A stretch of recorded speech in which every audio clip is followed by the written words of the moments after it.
perempuan Gereja Kuria Kristen Indonesia HKI Resos Perawang. Kita bertemu kembali di ibadah mingguan kita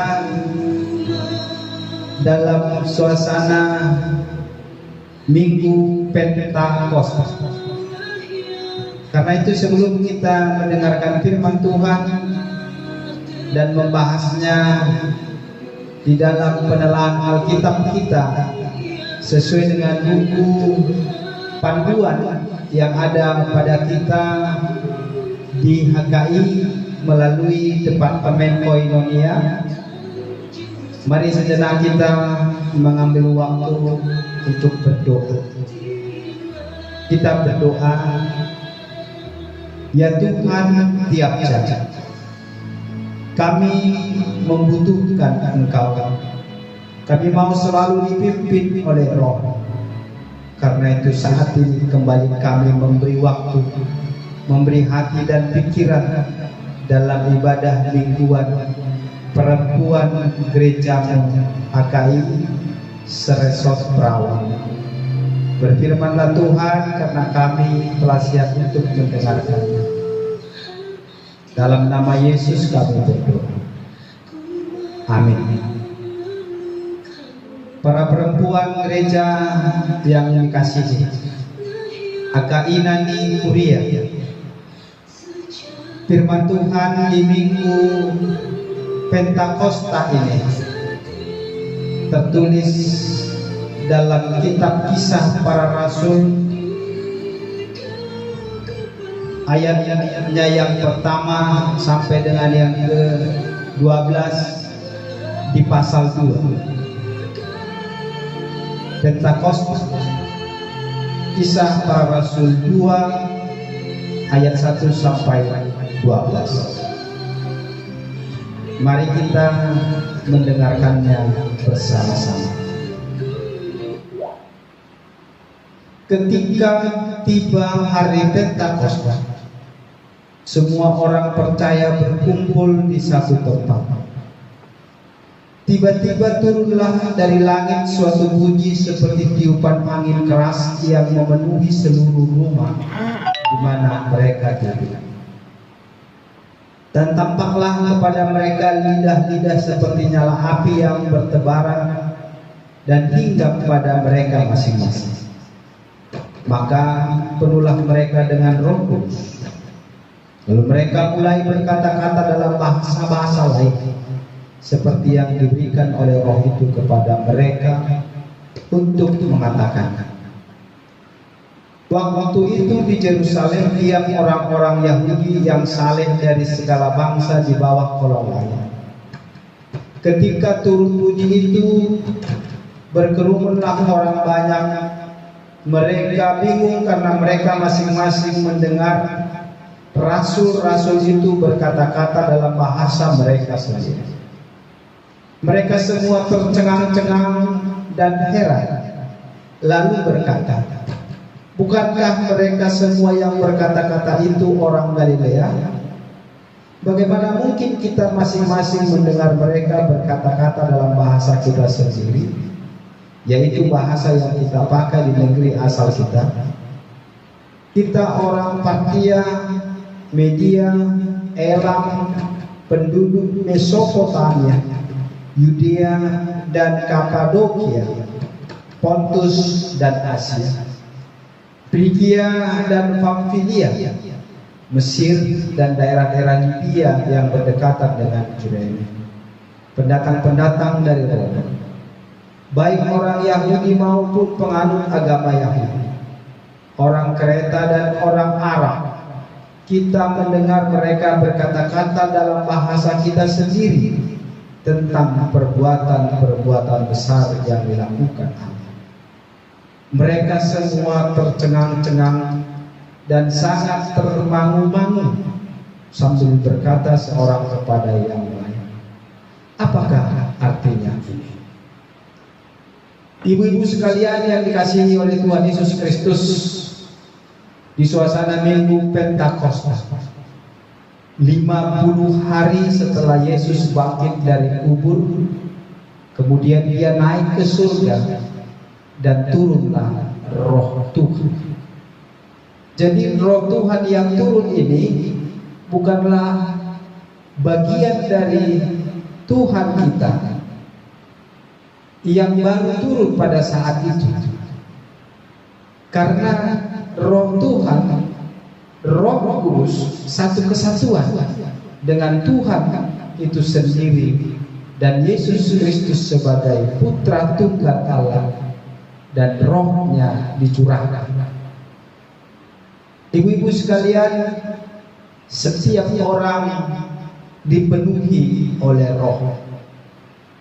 Orang-orang yang percaya akan menerima Roh itu.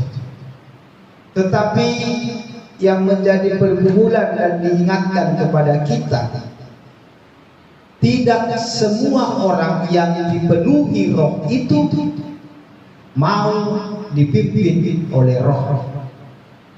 Masih banyak manusia yang dipimpin oleh daging atau keinginan daging.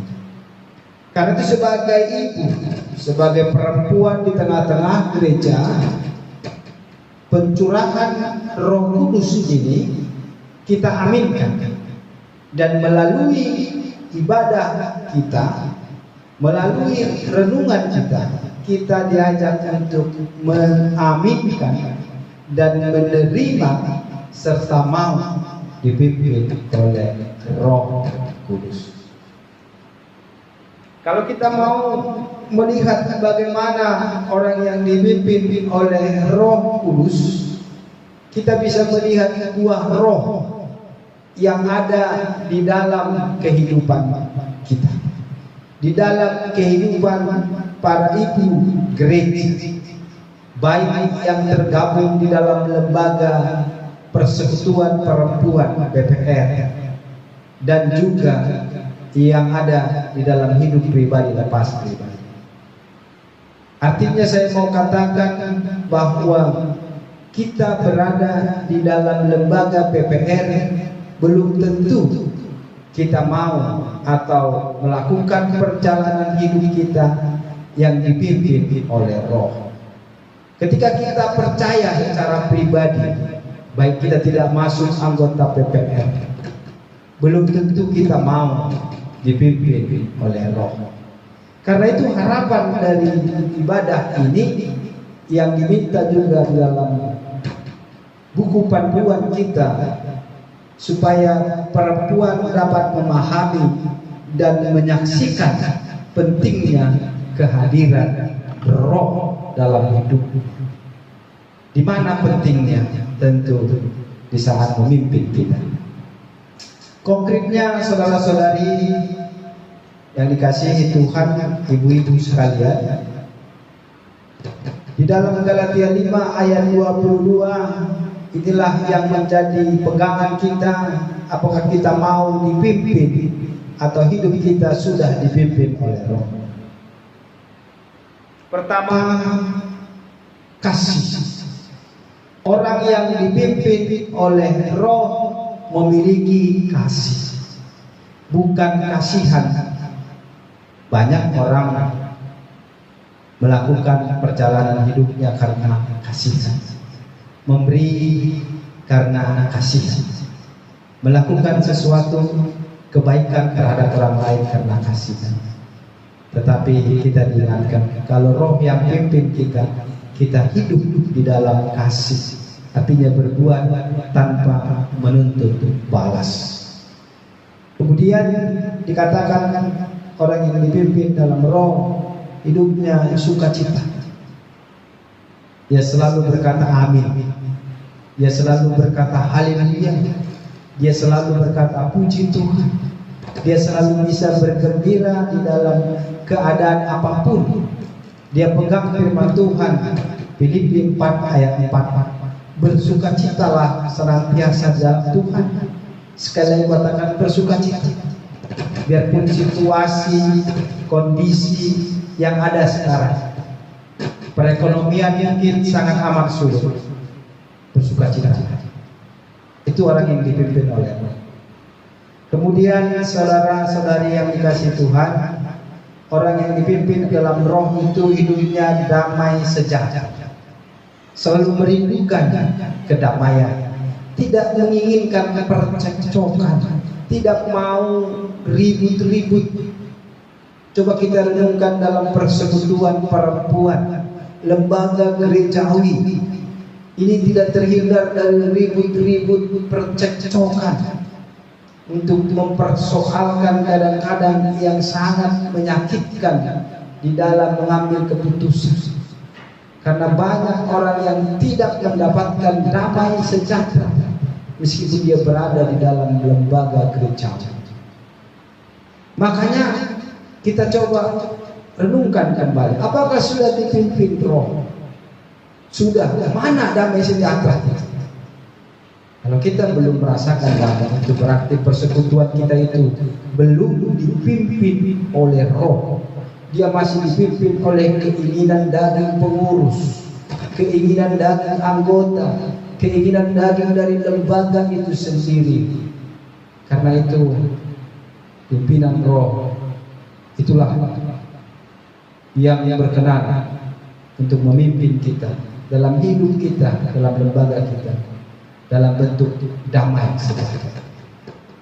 Tentu orang yang mau berdamai itu mau berkorban, korban perasaan, korban kehidupan, bahkan dari apa yang dimilikinya.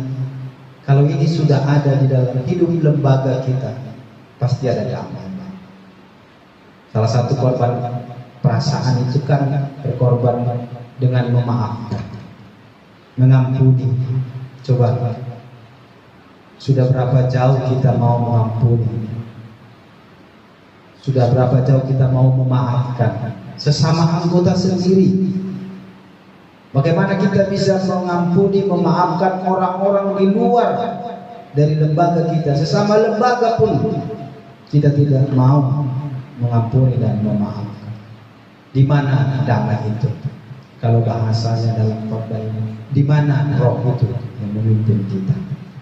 Kemudian kita diingatkan kembali untuk memiliki kemurahan, kebaikan, dan kesetiaan. 3 kali: kemurahan, kebaikan, dan kesetiaan.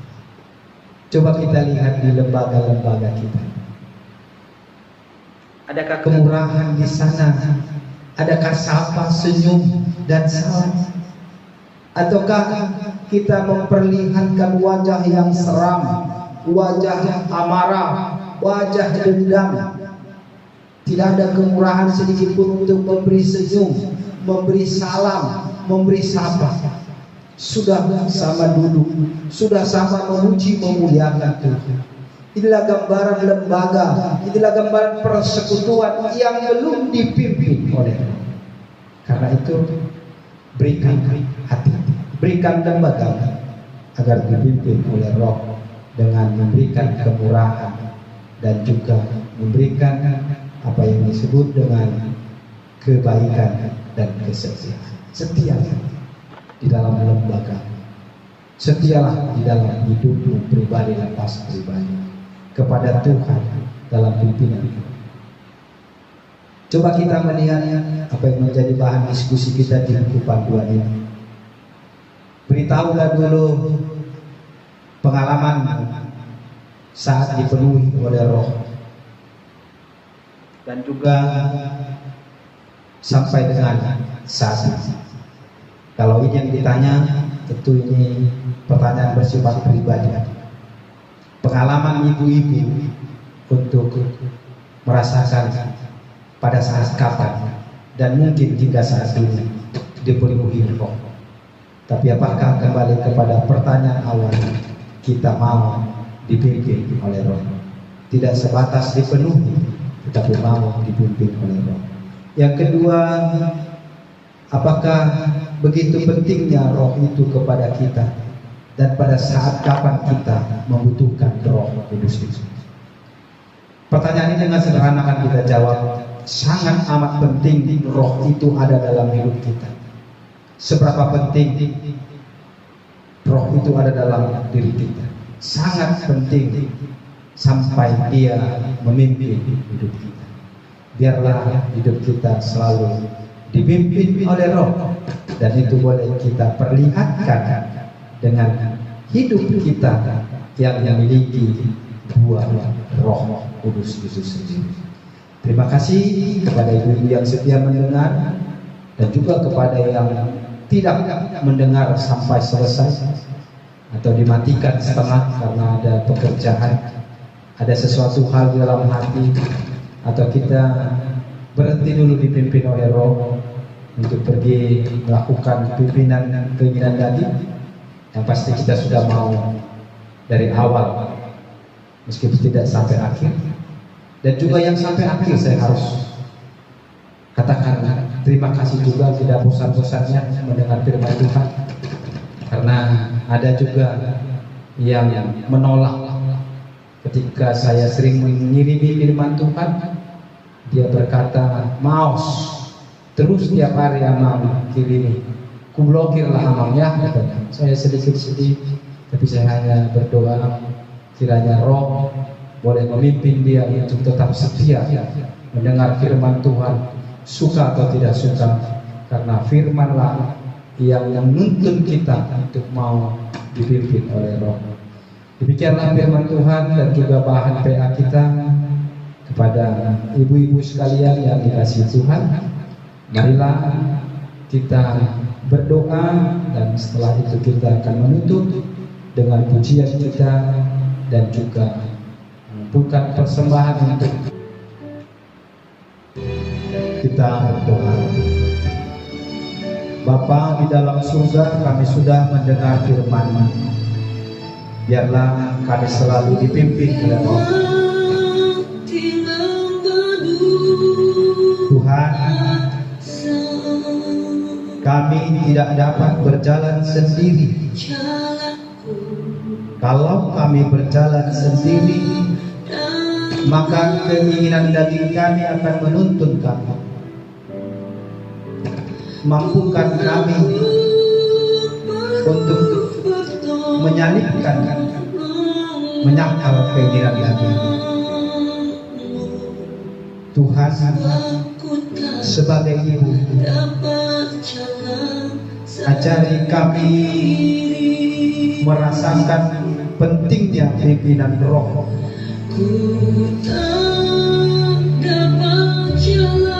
Bapa, jamah dan sentuh hati kami, kuatkan langkah kami, iman kami untuk mengikut pimpinan roh, agar rohlah yang memimpin kami. Karena kami tahu roh penurun, tetapi daging kami lemah. Kuatkan kami Tuhan, boleh hidup dengan buah roh, di mana kami memiliki kesabaran, kami memiliki damai sejahtera, kami memiliki kemurahan, kami memiliki kebaikan, kami memiliki kesetiaan. Inilah doa kami para ibu yang selalu diperhadapkan untuk menjaga dan memelihara keluarga kami, karena kesalehan seorang perempuan, kesalehan seorang ibu adalah mahkota bagi suami dan anak-anaknya. Dengarkan doa kami Tuhan. Sembari kami memohon ampun kepadamu ya Tuhan, kami datang di dalam nama Tuhan Yesus Kristus Tuhan kami. Amin.